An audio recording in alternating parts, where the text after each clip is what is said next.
Surah Al-Kahfi Surah 12 ayat 50.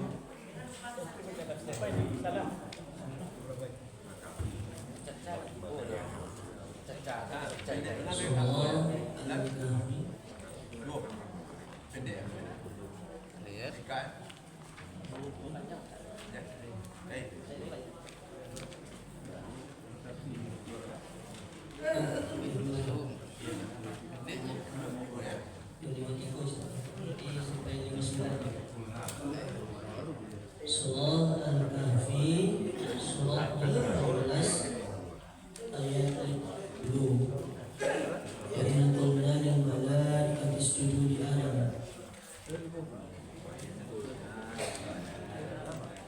Surah Al-Kahfi surah 18 ayat 50.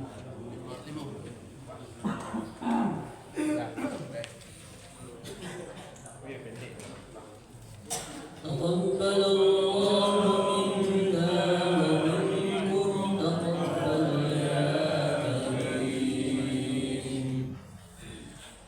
A'udzu billahi minasy syaithanir rajim.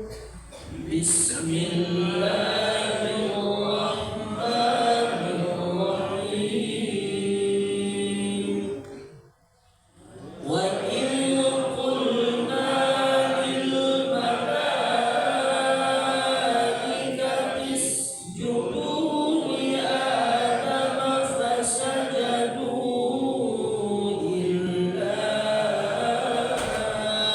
iblis kana minal jinni fafasaqa an amri rabbih afatattakhidunahu wa dhurriyyatahu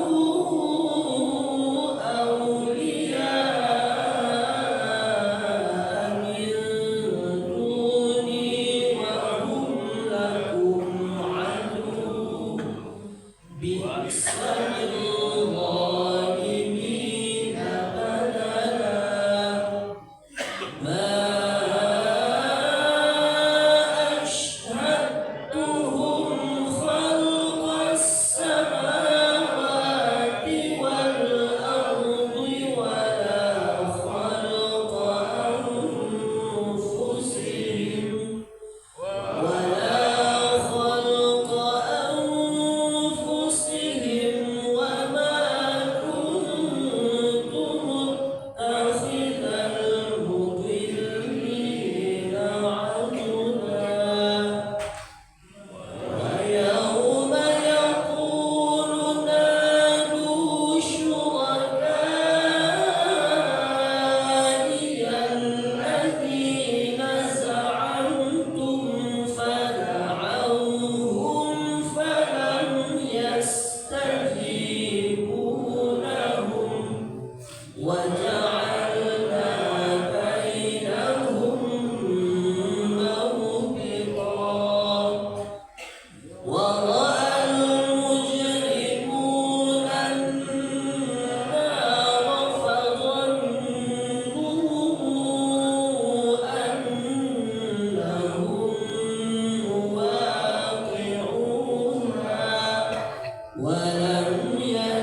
Aku berlindung kepada Allah dari godaan setan yang terkutuk.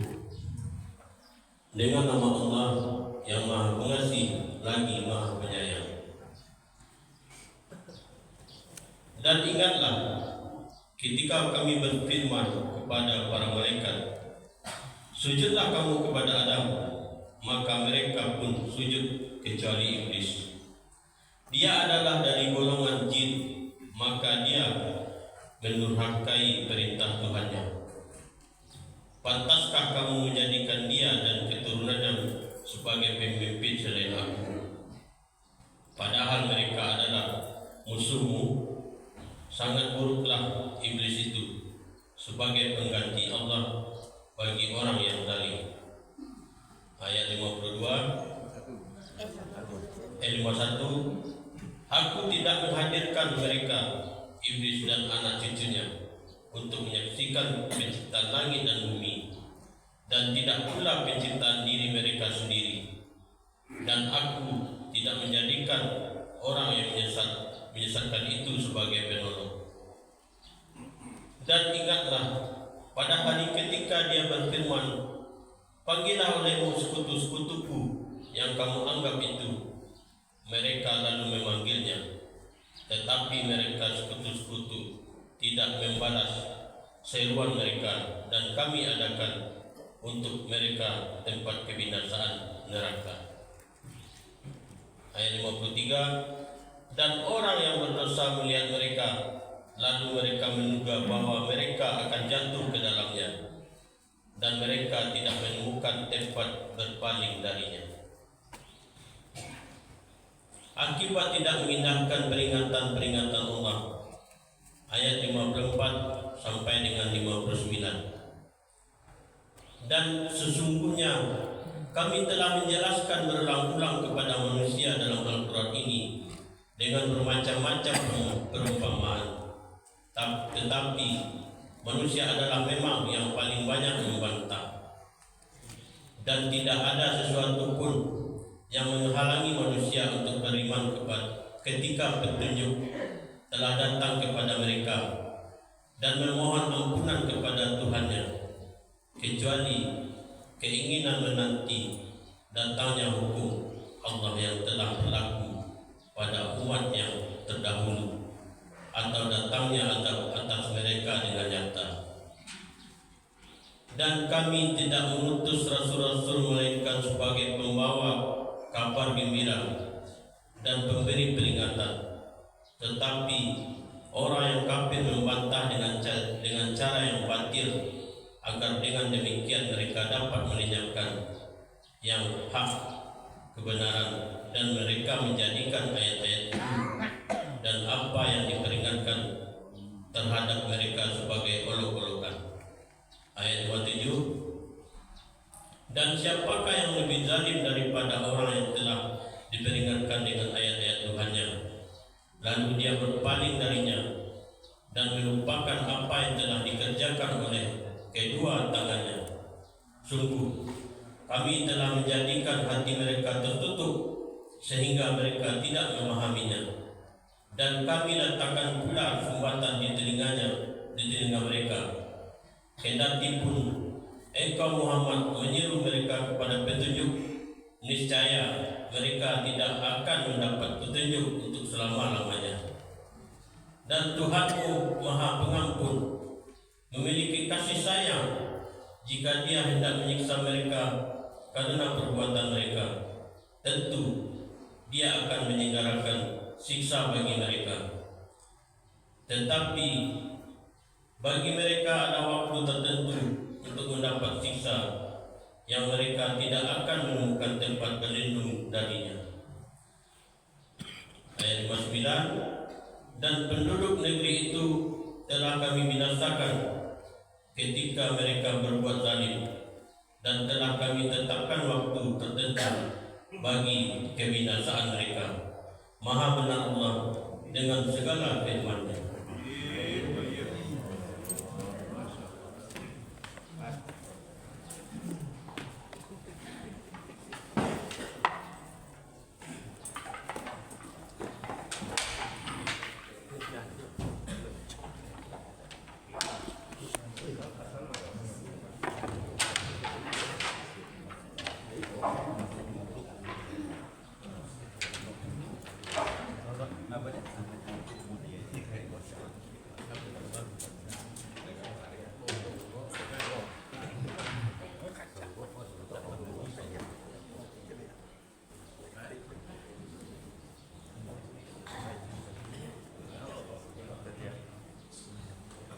Assalamualaikum warahmatullahi wabarakatuh. Waalaikumsalam warahmatullahi wabarakatuh.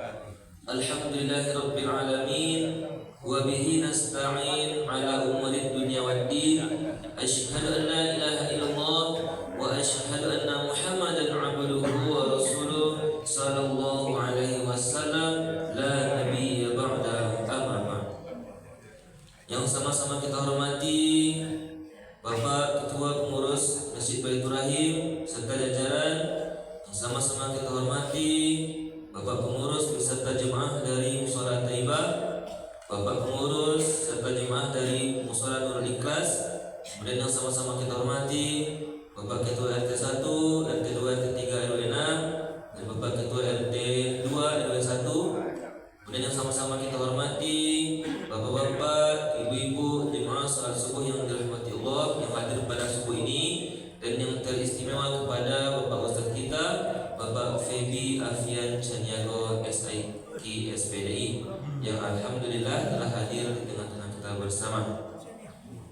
Pertama sekali marilah kita mengucapkan puja beserta puji syukur kehadiran Allah Subhanahu wa taala yang telah melimpahkan berbagai rahmat, nikmat dan karunia-Nya kepada kita semua, sehingga di subuh yang berbahagia ini kita dapat hadir dan berkumpul di masjid yang sama-sama kita cintai ini dalam rangka kegiatan rutinitas mingguan kita pada acara subuh Sabtu Mubarakah.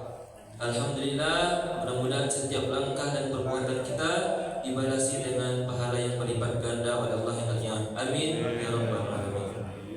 Selanjutnya salawat dan salam semoga tercurah buat junjungan kita, yakni Nabi besar Muhammad sallallahu alaihi wasallam. Allahumma shalli ala Muhammad wa ala ali Muhammad.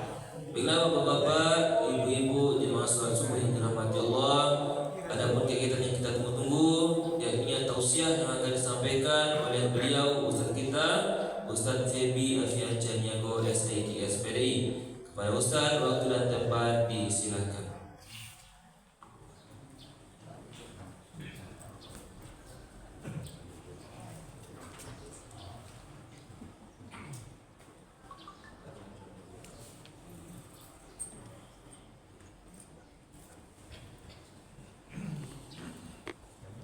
Bismillahirrahmanirrahim. Assalamualaikum warahmatullahi wabarakatuh. Waalaikumsalam warahmatullahi wabarakatuh.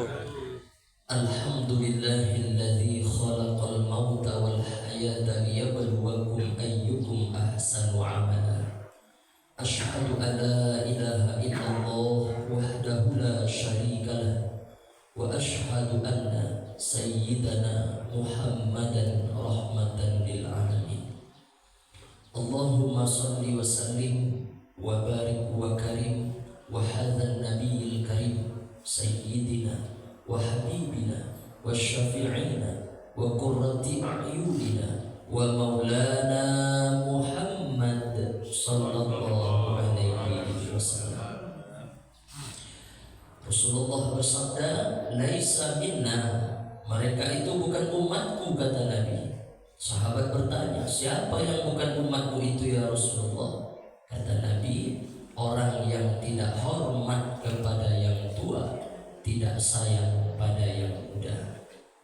Jadi yang pertama yang kita hormati subuh ini adalah orang-orang tua-tua kita, ayah-ayah kita, bunda-bunda kita yang hadir pada subuh ini.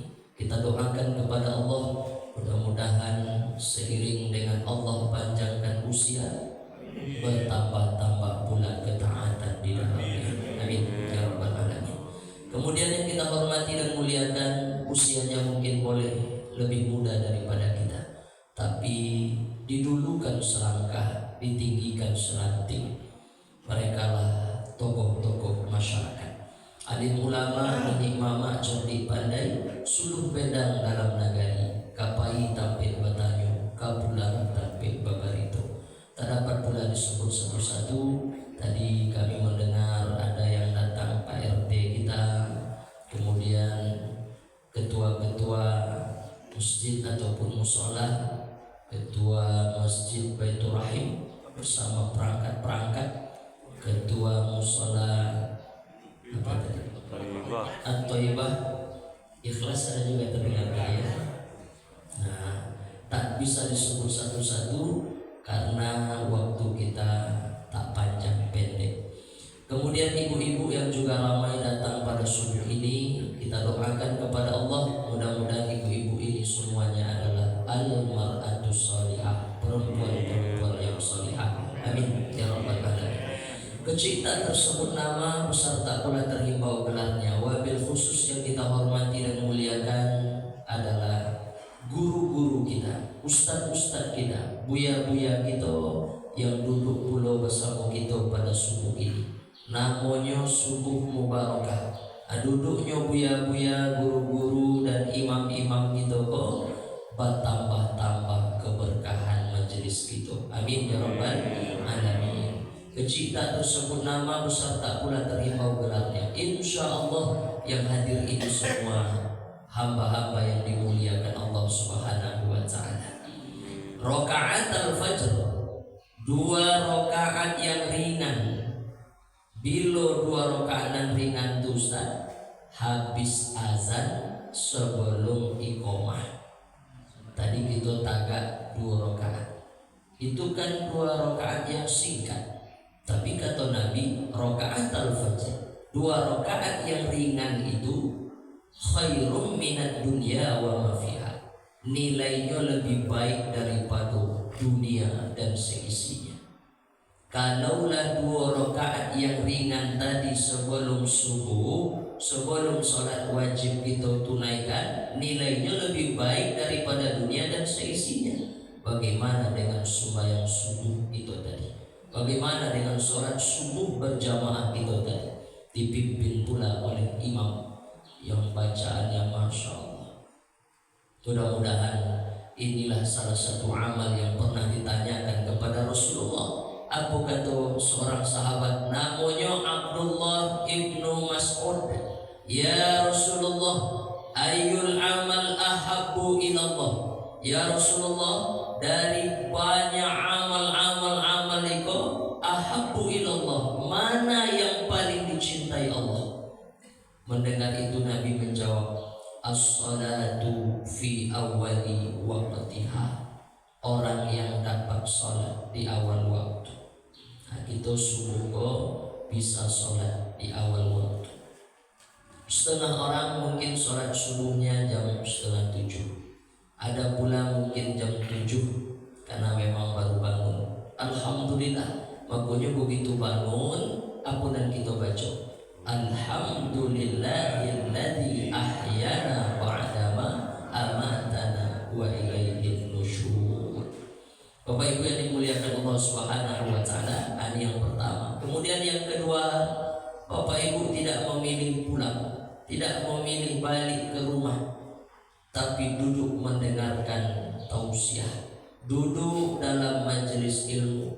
Dalam satu hadis Rasulullah menyebut, man salaka tariqan, siapa saja orang yang melewati suatu jalan, yaltamisu fihi ilman, untuk mencari ilmu, sahalallahu lahu bihi tariqan ilal jannah, maka dimudahkan oleh Allah jalannya masuk surga. Mudah-mudahan inilah tampang-tampang insyaallah ahli surga. Amin ya rabbal alamin. Di hadis yang lain, man kharaja fi talabul ilmi, siapa saja orang yang keluar rumah untuk menuntut ilmu, fahuwa fi sabilillah, maka sama dia dengan berjihad di jalan Allah, hatta yarji'an, sampai dia pulang ke rumah masing-masing. Mungkin kita tidak bisa datang ke Palestina menolong saudara-saudara kita yang dibunuh, yang dibantai oleh Israel laknatullah alaihi. Mungkin kita tidak dapat pula menolong saudara-saudara kita yang tertindas di Uighur Cina. Mungkin kita tak dapat pula menolong saudara-saudara kita yang ditindas di Myanmar. Mungkin kita pun tak dapat datang ke Yaman, macam-macam.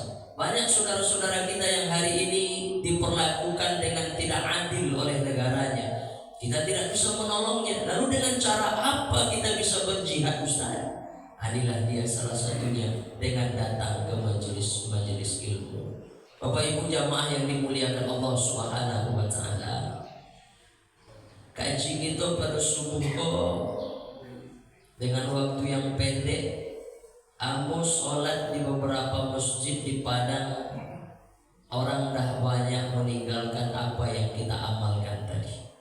Bukannya tidak baik, mereka tak baca zikir jahar habis sholat, boleh sah, tapi tadi sejuk rasanya. Tadi dibawa kita oleh imam kita habis membaca subhanallah 33 kali, alhamdulillah 33 kali, Allahu akbar 33 kali. Habis itu dibawanya kita, apa kata imam? Afdal dzikri fa'lam annahu la ilaha illallah. Diajaknya kita berzikir dengan membaca la ilaha illallah. Afdal dzikri fa'lam annahu la ilaha illallah. Seafdal-afdalnya zikir, seutama-utamanya zikir, inilah dia. Apa yang dibaca? La ilaha illallah. Karena memang zikir inilah yang akan kita bawa mati.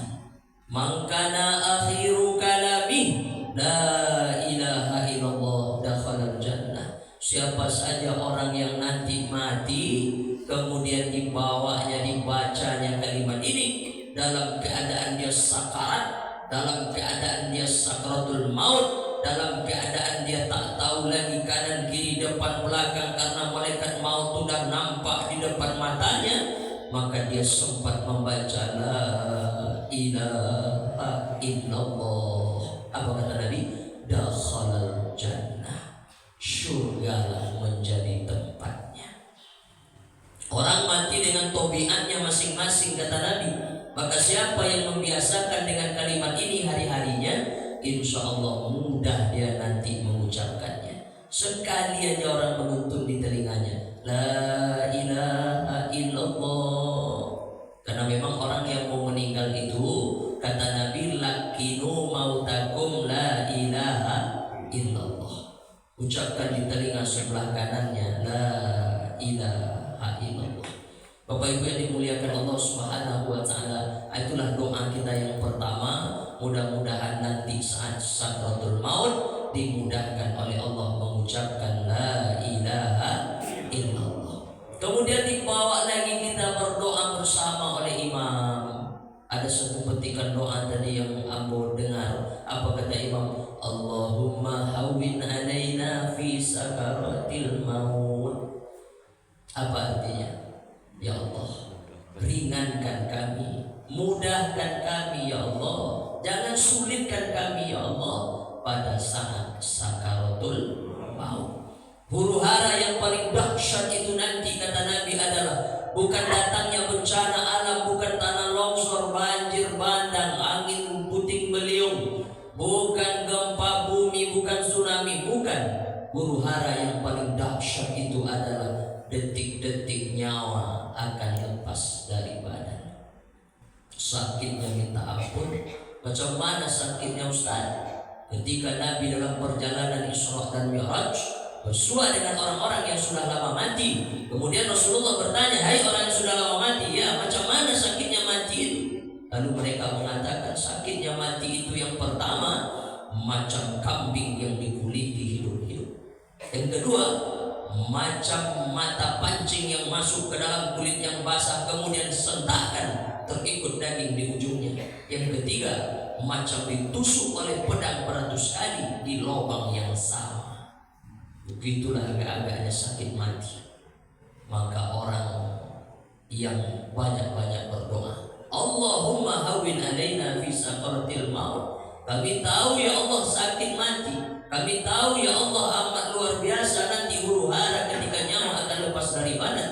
Tapi ringankan kami ya Allah, mudahkan kami ya Allah, jangan sulitkan kami ya Allah. Bapak Ibu yang dimuliakan Allah, mudah-mudahan nanti ketika malaikat mengepakkan sayap sebelah kanan, ditengokkan kepada kita, wa absyiru bil jannati allati kuntum tu'adun. Hai orang yang akan meninggal, yang pertama kata malaikat, alla takhafu, jangan engkau takut, wala tahzanu, jangan engkau sedih. Ditampakkannya tempat kita di surga di sayapnya sebelah kanan. Menengok itu maka orang-orang yang istiqomah rasa sakit mati itu macam dicubit aja sedikit.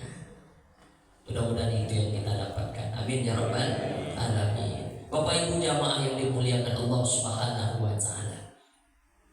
Dan alhamdulillah kita hari ini sudah berada di bulan yang mulia pula.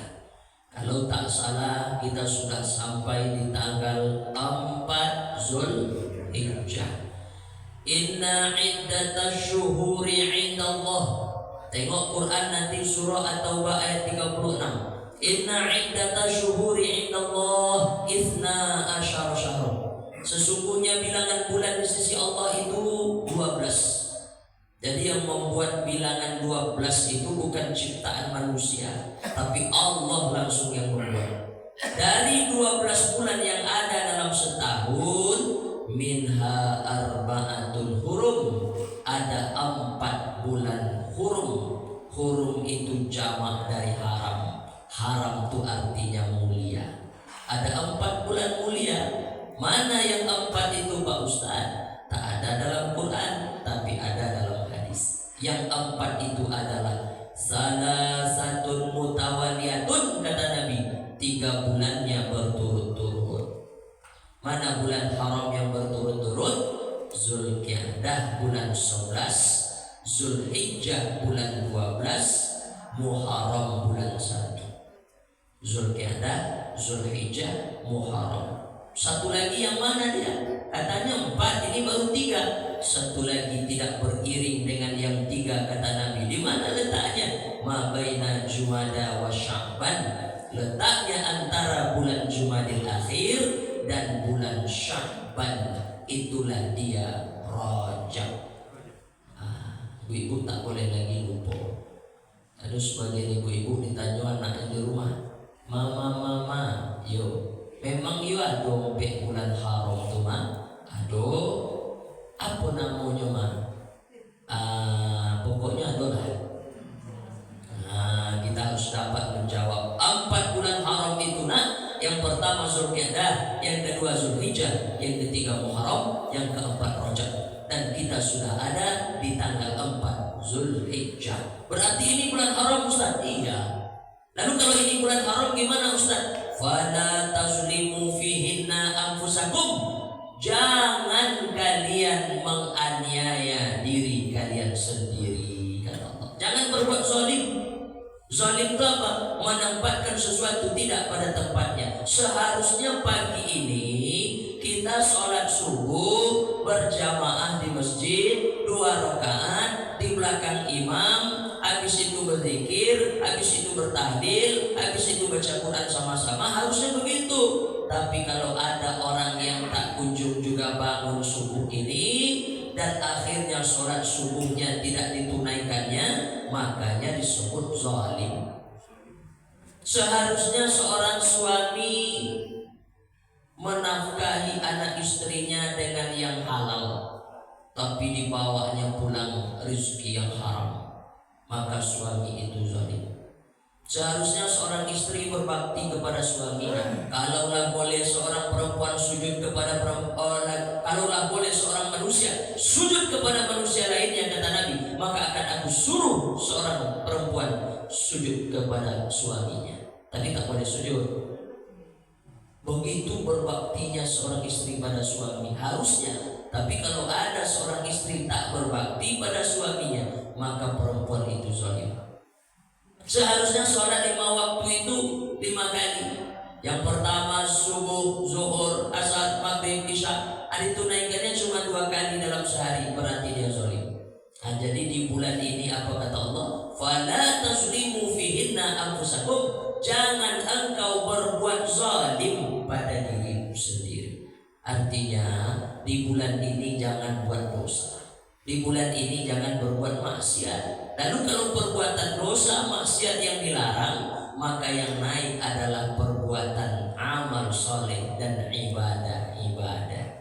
Di bulan ini itu tempatnya kita beribadah, tempatnya kita beramal soleh sebanyak-banyaknya. Alhamdulillah, biasanya kajian subuh itu barulah dibuat tempat Abu Besogok. Kalau ada pengajian subuh yang diawali dulu dengan membaca Quran, jamaahnya ramai-ramai. Nah, yang kedua di Masjid Baitur Rahim. Mudah-mudahan dapat dicontoh pula oleh masjid-masjid yang lain lainnya. Amin ya rabbal alamin. Ceramah pun tak boleh lama-lama karena acara inti makan lontong. Nah, sudah disiapkan nampaknya di sana, masya Allah. Jamaah subuh yang dimuliakan Allah Subhanahu wa Ta'ala. Nah, kemudian apa lagi di bulan ini Pak Ustaz? Tengok Quran surah Al-Baqarah ayat 217. Yas'alunaka 'anil syahril haram qitalin fihi.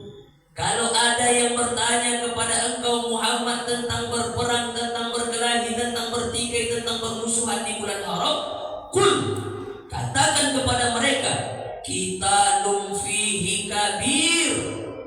Berkelahi di bulan itu, berperang di bulan itu, bermusuhan di bulan itu, kabir, dosa yang sangat besar.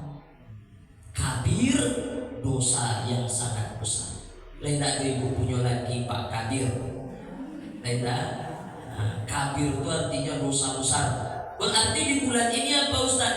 Tak ada pertikaian, tak ada permusuhan, tak ada perkelahian, apalagi perperangan. Lalu kalau tidak ada itu semua, yang ada apa? Yang ada mempererat tali silaturahim. Bahkan yang dulu mungkin mulai putus, sambung sekarang. Yang dulu mungkin mulai retak, rekatkan lagi sekarang. Yang dulu tidak harmonis, bulan ini kita hangatkan hubungan kita bermasyarakat, berjamaah, sesama saudara, kita jalin silaturahim. Bapak Ibu jamaah yang dimuliakan Allah Subhanahu wa Ta'ala, tak usah mengajarkan jamaah Baitur Rahim silaturahim. Kenapa? Nampak-nampaknya Bapak Ibu ini orang-orang yang tak ada bermusuhan. Dari mana Pak Ustaz tahu? Duduknya dekat-dekat. Nah, kalau dakik-dakik macam penduduk berarti tak bermusuhan. Yang kedua, dari mana Ustaz tahu? Tadi kan aku tengok beberapa jamaah masuk masjid. Orang yang banyak musuh dengan tidak banyak musuh, tengok caranya masuk masjid. Dari mana tahu tuh Ustaz? Kalau ada jamaah lama tagaknya di pintu masjid, berarti musuhnya banyak. Dongkok itu, inyo mencari di mana musuhnya dulu. Oh sinar dulu, musik. Tapi tidak ada, masuk aja, sholat entah dekat siapa dia tak tahu. Itu menunjukkan hatinya bersih. Amin ya rabbal alamin. Bapak Ibu jamaah yang dimuliakan Allah Subhanahu wa Ta'ala, kenapa hati jamaah ini bersih? Kenapa jamaah ini tak ada dia bermusuhan? Kenapa hatinya tidak menaruh penyakit hati? Karena tidak ada sifat bakhil dan sifat syuh. Ada bakhil, ada syuh. Apa kata Nabi dalam hadis? Salasatun muhlikat. Ada 3 yang membinasakan hidup manusia itu. Aku tak sampaikan ketiga-tiganya karena waktu kita mau habis. Yang pertama saja. Yang pertama yang membinasakan hidup manusia itu kata Nabi apa? Fasyuhun muta.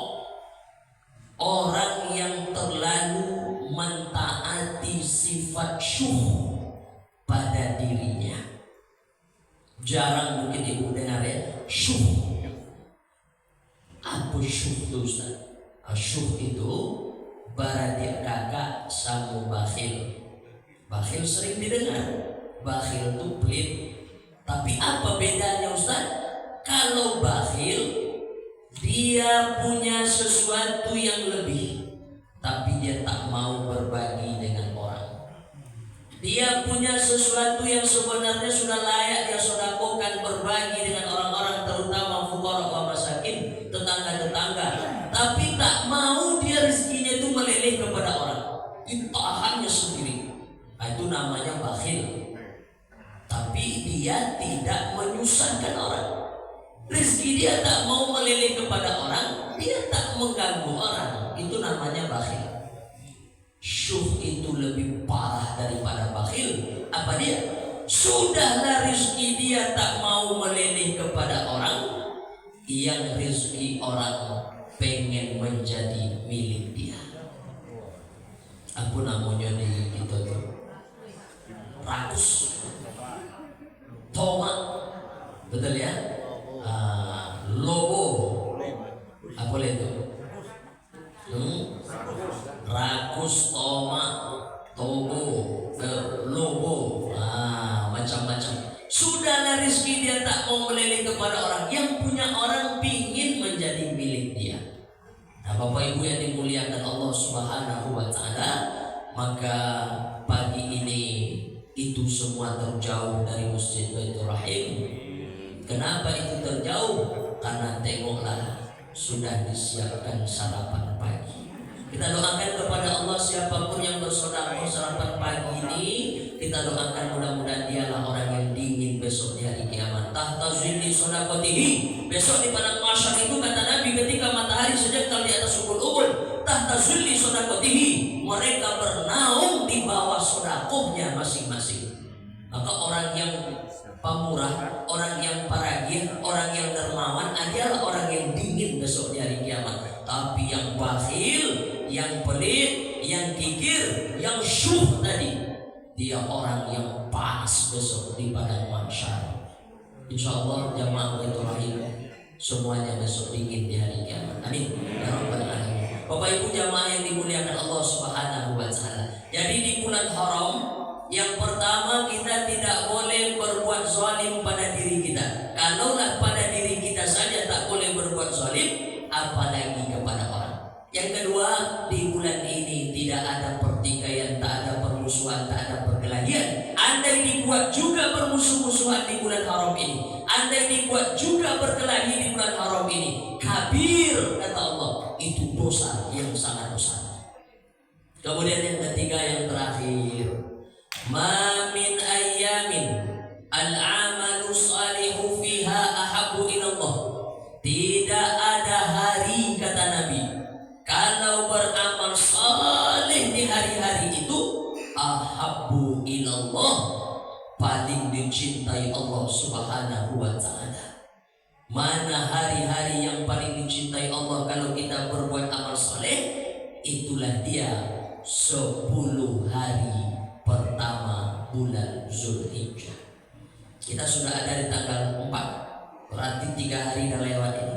Masih ada tersisa lagi sekitar 6 hari kesempatan kita beramal di hari-hari itu. Kata Nabi, ahabbu ilallah, paling dicintai Allah Subhanahu wa Ta'ala. Lalu ada seorang sahabat angkat tangan, walal jihadu fisabilillah, bagaimana kalau dia berjihad di jalan Allah ya Rasulullah?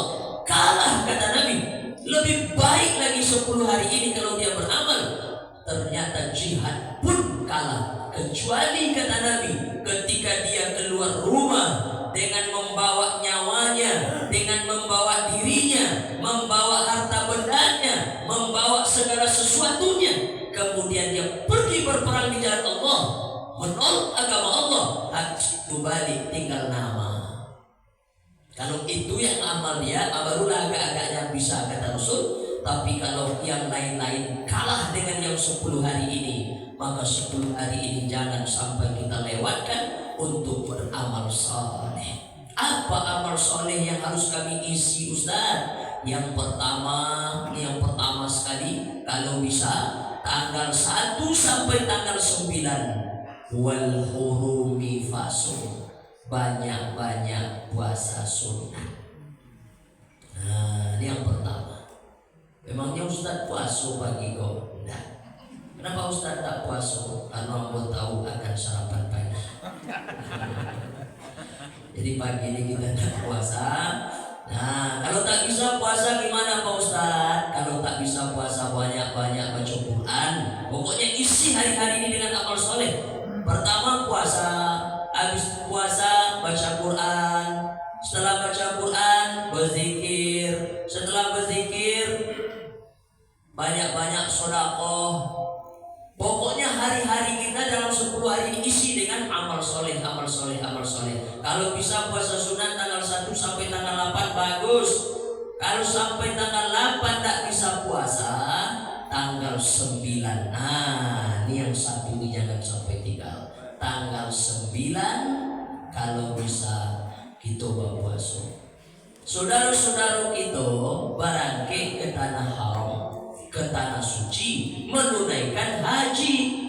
Mereka tanggal 9 Zulhijjah itu nanti, kalaulah tanggal 10 Zulhijjah hari Jumat, berarti tanggal 9 itu Kamis besok. Tanggal 9 itu besok mereka yang di tanah suci 7 jam lamanya nanti mereka mulai dari zuhur sampai maghrib wukuf di padang Arafah. Kalau tak percaya tanya Pak Haji. Wukuf, mereka tak puasa, mereka musafir, dan disitulah tempat yang mustajab. Kalau malam malaikat banyak memenuhi bumi Allah, kapan? Lailatul Qadar. Kalau siang kapan Ustaz? Kapan kalau siang itu malaikat paling banyak turun ke bumi? Pada tanggal 9 Zulhijjah ketika jamaah haji wukuf di padang Arafah. Makanya kalau ada anak famili awak pergi haji, tak payah pesan mukena, tak payah pesan tasbih, tak payah pesan cerek kuning, tak payah pesan yang lain-lain. Lalu apa pesan kita? Bu, Pak, besok kalau Bapak Ibu lah tiba di padang Arafah tanggal 9 Zulhijjah akan wukuf di Sinan selama 7 jam. Tolong ingat ambo, tolong sabui namu ambo, doakan ambo. Karena itu doa mustajab. Pada saat itu malaikat turun ke bumi Allah semuanya. Nah, Bapak Ibu yang dimuliakan Allah Subhanahu wa Ta'ala, kita yang tidak berangkat ada satu amal yang mudah-mudahan, tapi Nabi sudah janji. Kata Nabi, siapa yang puasa sunat tanggal 9 Zulhijjah, kita menyebutnya puasa sunat Arafah, maka dapat mengampuni dosa setahun yang lalu dan setahun yang akan datang. Nah, jadi tanggal 9 itu nanti kita berpuasa. Bagi ibu-ibu yang tidak menstruasi, pula nanti gara-gara ceramahnya menggelegar, mama puasa, yo, tapi mama haid. Mama kalau tanggal 9 Zulhijjah, haid mama tak puasa. Nggak boleh, ya. Nah, bagi yang tidak berhalangan, itu ibu-ibu, kalau kita tak ada halangannya Pak, kecuali mah kambuh. Kalau kambuh mah tak payahlah. Beko berkunang-kunang mato pingsan mati. Nah, jadi yang sanggup puasa. Tanggal 1 sampai tanggal 8 paling elok puasa. Tanggal 9 lebih elok lagi. Nah, tanggal 10-nya ternyata amal yang paling dicintai Allah, kata Nabi, bukan puasa sunat, bukan baca Quran, bukan sholat sunat, bukan berzikir, bukan bertasbih. Lalu apa amal yang paling dicintai Allah tanggal 10 Zulhijjah hari Jumat nanti? Amal yang paling dicintai tanggal 10 itu adalah min iraqatid dam. Dam artinya darah, mengalirkan darah hewan kurban. Mana Bapak Ibu yang telah terdaftar sebagai peserta kurban, tanggal 10 Zulhijjah nanti hari Jumat, dia orang yang punya amal, yang amalnya itu sangat dicintai Allah. Apa dia? Mengalirkan darah hewan kurban. Ustaz, awak kan berkurban, betul? Awak yang nyembelih sendiri atau Pak Ustaz? Afdol nyembelih sendiri. Afdol. Cuma ingat, ada 2 syarat kata ulama. Kalau awak menyembelih sendiri berarti sama dengan Rasulullah. Nabi itu tak mengupah nyembelih kepada orang. Nabi nyembelih sendiri. Bismillahirrahmanirrahim, wallahu akbar, Allahumma minka walaka. Sembelih. Kalau cukup 2 syarat. Apa syarat itu? Yang pertama punya mental, yang kedua punya ilmu menyembelih. Nah, itu diingat. Tapi kalau tidak ada 2 perkara tak payah, menyerah aja kepada panitia kurban. Ibu punya suami, ibu kan tak boleh nyembelih, perempuan tak boleh nyembelih. Ibu punya suami, tanya dulu, Pak, apa kan nyembelih ini? Betul. Aneh punya mental Bapak, insyaallah. Dia punya mental, ya. Tanya, punya ilmu nyembelih tak? Cukup dulu. Jangan. Kenapa? Mesti putus 2 urat. Di kampung Ambo ada orang cubo-cubo. Begitu dikoroknya leher sapi baru putus urat makan. Urat napas belum. Tak boleh sapi itu dia larinya. Ada tuh apa? Kok nampaknya jauh awakmu kesurupan kan? Bukan kesurupan, itu urat napasnya belum putus. Mental ada, ilmunya beli tak ada. Lebih parah lagi, ilmunya beli ada, tapi mental tak ada. Di kampung aku ada pun ilmunya beli ada, ikut pelatihan menyembelih. Urat napasnya di sini, urat makannya di sini. Begitu digorok mesti putus kedua-duanya. Tahu dia, begitu diputus dua-duanya, tapi menengok darah menyembur di ujung pisau. Jawi alun mati apa tuh pingsan. Nah ini pun tak bisa. Akhirnya dua-duanya mesti ada. Ustaz, memang Ustaz yang mana punya? Ambo punya ilmunya beli. Kamu tahu caranya beli Pak? Tapi ambo tidak ada mental. Tidak tahu. Makanya ambo punya ladang 4 jam, tapi sampai ini belum pernah nyembeli. Dan cili aku paiku nak tahan aku raungan sapi, raungan jawi. Cuma kalau lama masak dagingnya tak tahan, kalau tak makan. Jadi Pak Ibu yang dimuliakan Allah Subhanahu wa taala, jadi amal yang paling dicintai Allah di tanggal 10 Zulhijjah adalah mengalirkan darah hewan kurban. Karena itu Bapak Ibu daftarkanlah diri sebagai peserta kurban. Man wajada sa'atan, siapa orang yang memiliki kelapangan rezeki kata Nabi, walam yudahi, tapi dia tidak mau ikut sebagai peserta kurban karena pelitnya, karena bakhilnya, karena kikirnya, karena kedekutnya. Fala yaqrabanna musallana, jangan dia dekat-dekat tempat sholat kami kata Rasulullah. Apa kata ulama? Seandainya hidup Rasulullah hari ini menengok orang-orang kaya, duitnya banyak, pitihnya ado, kepengnya berlimpah ruah, dari mana nampak Ustaz ibu tuh pitihnya banyak, tengok cincinnya ompek di jari, tengok golangnya 1/2 kilo, tengok kalau ngomehnya 2 kilo, tapi tak mau berkorban. Kalau hidup Rasulullah hari ini, datang dia ke tempat sholatnya, diusir dia oleh Rasulullah, pergi sana jauh kata Nabi. Karena Nabi tak suka dengan orang yang pelit, dengan orang yang bakhil. Ustaz, awak lena dia berkorban tapi rasanya belum mampu. Ingat, kan iko yang akan jadi apa tiap tahun ya, belum mampu je, dan kado alun akikah je, itu paling sering kamu temukan. Oh, ibu dah ikut kurban gini, awak lena dia kurban Ustaz, cuma alun akikah lain. Apa hukum kait kurban dengan akikah? Tak ada. Tak ada hukum kait kurban dengan akikah. Dua amal, dua ibadah, dua makom yang berbeda. Tidak sama dengan wudhu sama sholat. Wudhu dan sholat itu saling berkait tuh. Walaupun dua ibadah yang berbeda, tapi berkait kalian. Kata orang tak sah sholatnya kalau tak wudhu dulu. Tapi kalau kurban akikah tak sama. Kurban yang kurban, akikah sendiri. Akikah awak tanggung jawab amak jo ayah awak. Kurban awak itu urusan pribadi awak. Jadi tidak ada hukum kait. Walaupun belum akikah, kurban tetap sah. Bapak Ibu yang dimuliakan Allah. Yang kedua, merasa tak mampu. Tak mampu ini sebetulnya apa ukurannya? Siapa orang yang disebut mampu itu? Tengok dalam kitab Fiqhul Islami wa Adillatuh yang ditulis oleh Syekh Wahbah Zuhaili. Tengok.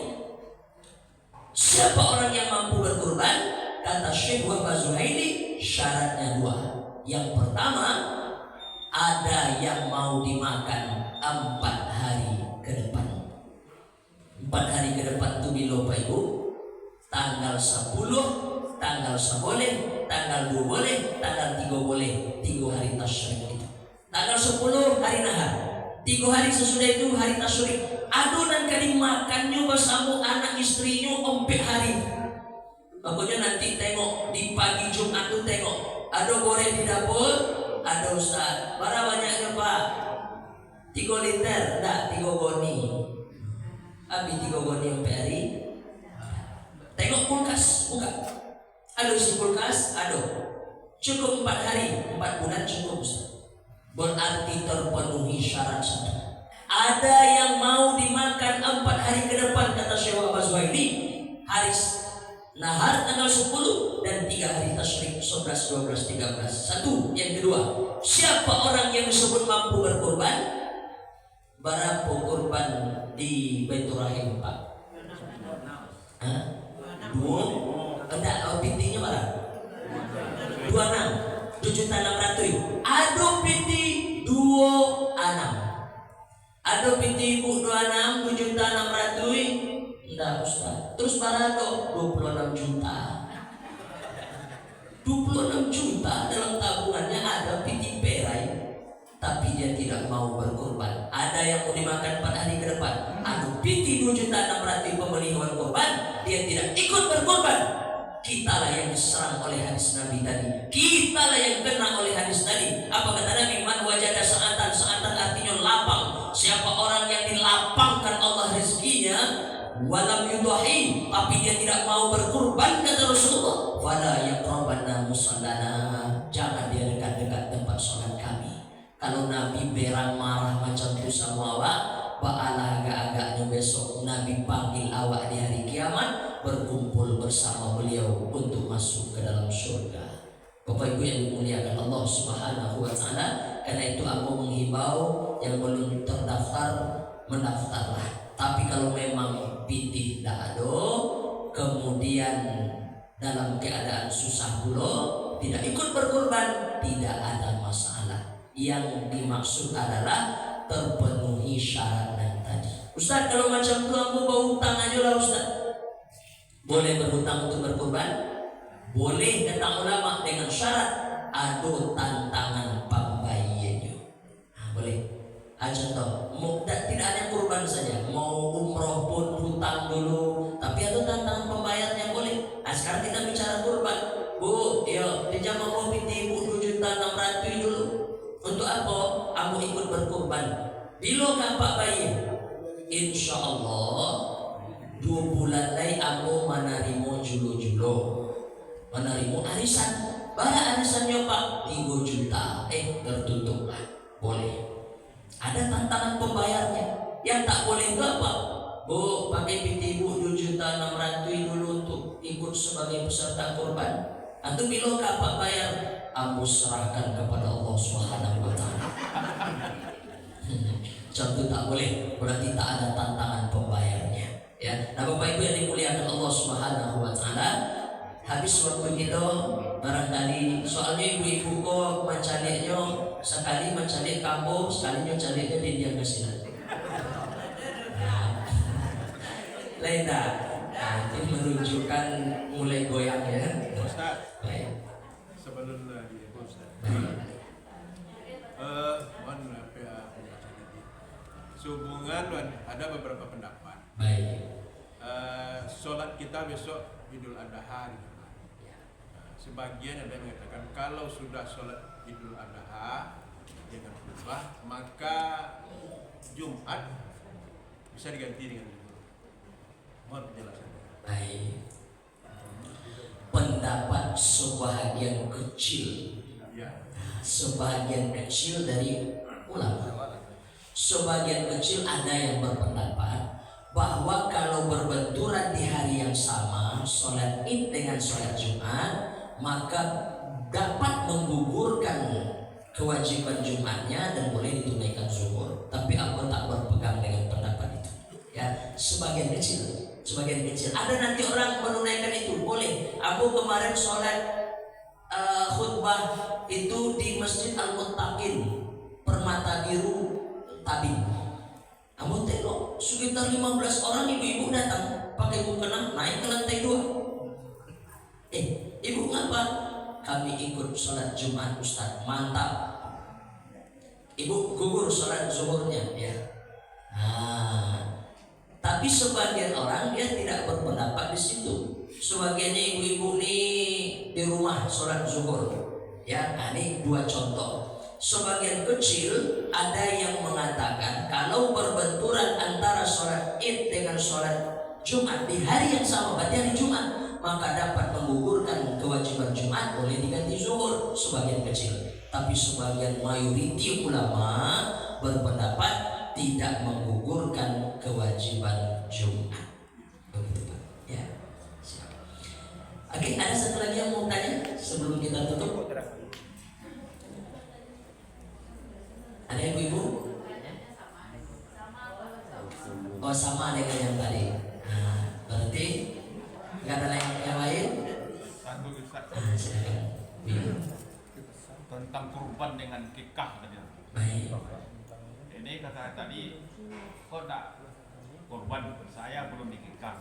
Setelah itu dibilangnya kurban kikahnya adalah tergadai. Nah, tadi bilang tergadai, wajib kita bayar. Padahal kan itu kan kewajiban seorang tua. Apabila lahir anak laki-laki dikomatkan, jadi diazankan, perempuan diazankan, dikomatkan. Umur 7 hari kasih nama dan potong rambut. Nah, ini ya sudah umur sekian disuruh pendidikan dan pemanah, kayak itu kan? Dia bilang itu. Nah, ini dibilangnya kok wajib membayar. Nah, ini orang tua kita kan tidak mampu dulu kan itu masalah. Baik, terima kasih Pak. Ada hadisnya. Apa kata Nabi? Kullu mauludin rahinatun bi aqiqatihi. Setiap anak yang lahir itu tergadai dengan akikahnya. Memang bahasanya tergadai. Nah, tapi tunggu nanti penjelasannya ya. Kullu mauludin rahinatun bi aqiqatihi. Setiap anak yang lahir itu tergadai dengan akikahnya, maka tebuslah anak itu. Bagaimana cara menebusnya? 3. Yang pertama, tuzbahu anhu yauma sab'ihi. Sembelihkan kambing di hari ke-7. Jadi afdol akikah itu di hari ke-7. Umur 7 hari anak, umur 7 hari cucu awak, hari saat itulah kambing disembelih. Kalau tidak bisa hari ke-7, geser hari ke-14. Tidak bisa hari ke-4 boleh, geser hari ke-21. 3 stasiun afdol akikah. 7 hari, 4 boleh hari, 21 hari. Kalau tidak dojo piti di 3 hari itu, Ustaz, tidak usah tengok-tengok tanggal lagi. Kapanpun boleh buat akikah, tapi akikah tidak wajib. Tidak wajib. 4 imam mazhab berpendapat sepakat. Imam Hanafi yang paling tua, Imam Maliki nomor 2, Imam Syafi'i nomor 3, Imam Hambali nomor 4. Akikah itu sunnah, tidak wajib. Andai tidak dibuat sampai mak mati, apakah maknya yang meninggal, ayahnya yang meninggal, atau anak itu yang meninggal duluan, tidak pernah dibuat akikah karena memang tidak sanggup, karena memang tidak mampu, tidak dibuatnya, tidak ada masalah. Makanya disebut akikah itu hanya sebatas tanggung jawab dari mak dan ayahnya. Tapi kalau macam tadi, contoh galang tangan amaknya setengah kilo, cincin amaknya bek, lah ya nak ndak judi buat akikah, pelit. Nah, jelas ya.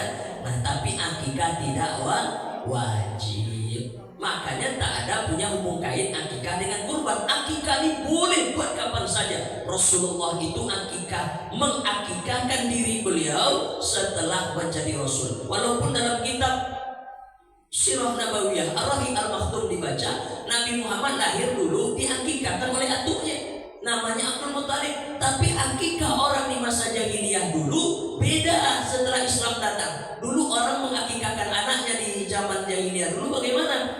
Disembelih kambing, adalah kambing itu dilumatkan ke kepala anak. Sementara dalam Islam darah itu najis. Nah, makanya disempurnakanlah akikah itu. Nabi kembali mengakikahkan diri beliau setelah menjadi Rasul. Berarti akikah Nabi umur berapa? 40 tahun. Setelah umur 40 Nabi baru akikah. Jadi ibu-ibu yang belum akikah, kini ada binti 7.600 akikah atau kurban ranca Ustaz, ikut kurban karena waktunya pendek 4 hari aja. Abis lope bulan Zulhijjah, di bulan Muharram ada lo binti cek lain 3 juta. Beli kambing, akikahkan diri awak sholat. Kalau dulu amak jo ayah, alun sempat mengakikahkan awak. Tapi ingat, akikah tidak wajib. Cuma binti ko nak tahu baru Ustaz, nakama kali payah lagi kok bingung aku. Kali boleh HP lah baru bro. Kalau macam tu gue lah akikah. Beli kambing, ibu sembelih. Nah, tapi sembelih kambing aja jangan pulau minta diayun pakai marhaban. Nah, diayun pulau nanti. Dan tak usah pakai acara cukur rambut. Dan aslinya kan dicukur rambut sampai botak. Nah, tak usah. Cukup sembelih kambing, undang jamaah Baitur Rahim, undang jamaah Al-Ikhlas, undang jamaah Thaibah, undang fakir miskin. Makan. Ya. Sebut Pak Ibu, iko akikah ambo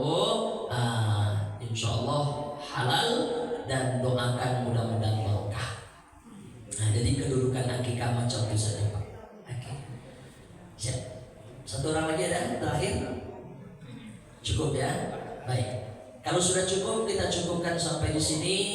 Mudah-mudahan bermanfaat. Ummu alun setahun jagung, darah alun setampuak pinang, pengalaman Jawa sekali. Kau ada salah silap atau dan kurang pada tompeknya, disusun jarinan 10, ditundukkan kepala dan 1. Mohon maaf zahir jawabatin. Ibu-ibu lain paham isi tausiah kita pagi kau.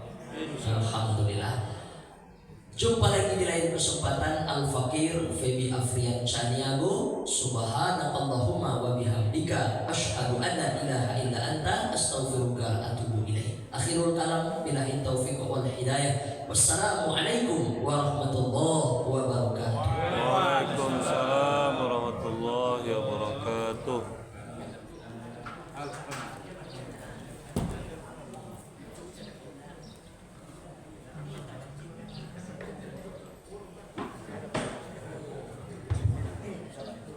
Terima kasih kepada Bapak Ustaz kita yang telah menyampaikan tausiahnya di hadapan kita bersama. Mudah-mudahan bermanfaat bagi kita yang menerimanya, bermanfaat dan berkah juga bagi beliau menyampaikan. Baik Bapak-bapak, Ibu-ibu jemaah salat subuh yang dirahmati Allah. Adapun informasi mengenai infak subuh yang terkumpul pada subuh ini itu berjumlah Rp294.000. Rp294.000. Mudah-mudahan apa yang kita sumbangkan, apa yang kita sedekahkan dibalasi dengan pahala yang berlipat ganda oleh Allah Ta'ala. Amin ya rabbal alamin. Baik Bapak-bapak, Ibu-ibu, jemaah salat subuh yang dirahmati Allah. Adapun kegiatan kita selanjutnya yaitu yang Al-Maidah yang telah disediakan oleh ibu-ibu kita. Dan karena itu bagi Bapak-bapak dan Ibu-ibu silakan cicipi hidangan yang akan disediakan nantinya. Demikianlah kegiatan kita pada hari ini. Terlebih dan terkurang mohon dimaafkan. Billahi taufik wal hidayah. Assalamualaikum warahmatullahi wabarakatuh. Waalaikumsalam warahmatullahi wabarakatuh.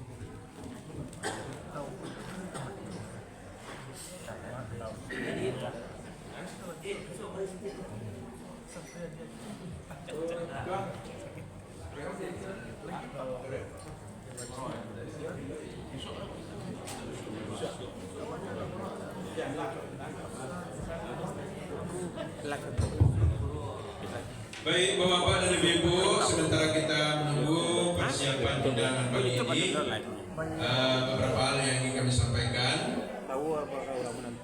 Pertama, menyangkut dengan semakin dekatnya pelaksanaan Idul Adha. Untuk sholat Idul Adha sudah kita sepakati akan dilaksanakan di masjid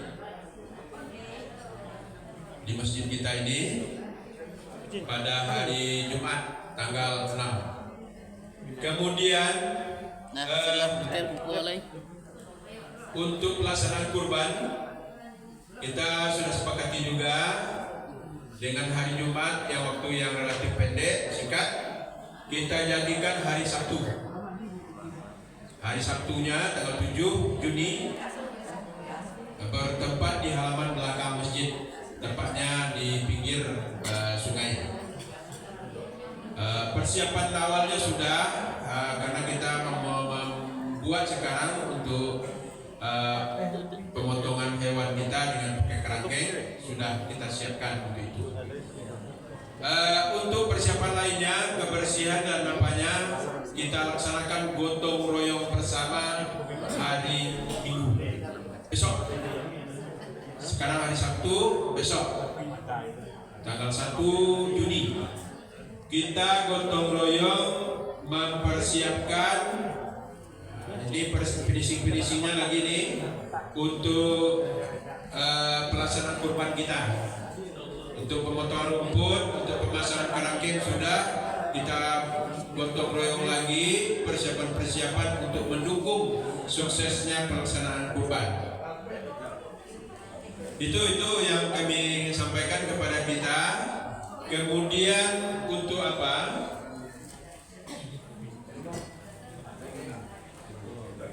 Kita menunggu persiapan apa?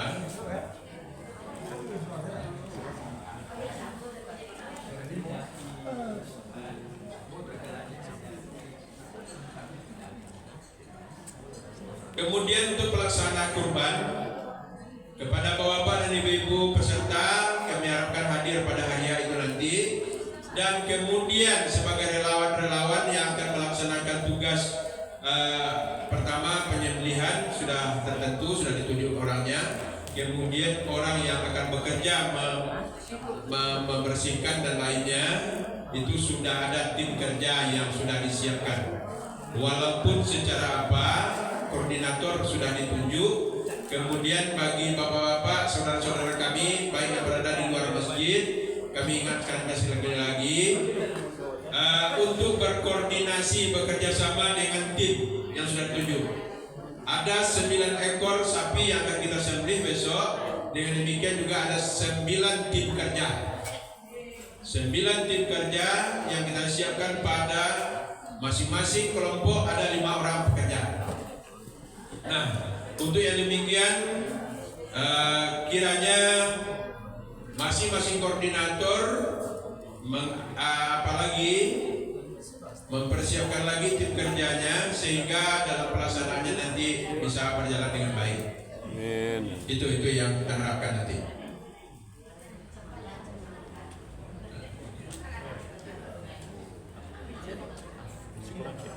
Cukup dah, Pak. Itu Bapak dan Ibu beberapa hal yang ingin kami sampaikan dalam rangka kita menyambut datangnya Idul Adha dengan pelaksanaan sholat, dengan pelaksanaan ibadah kurban. Nah, sekali lagi kami himbau, kami ajak warga masyarakat kami untuk bisa berpartisipasi aktif dalam rangka kita mensukseskan pelaksanaan Idul Adha di masjid kita ini.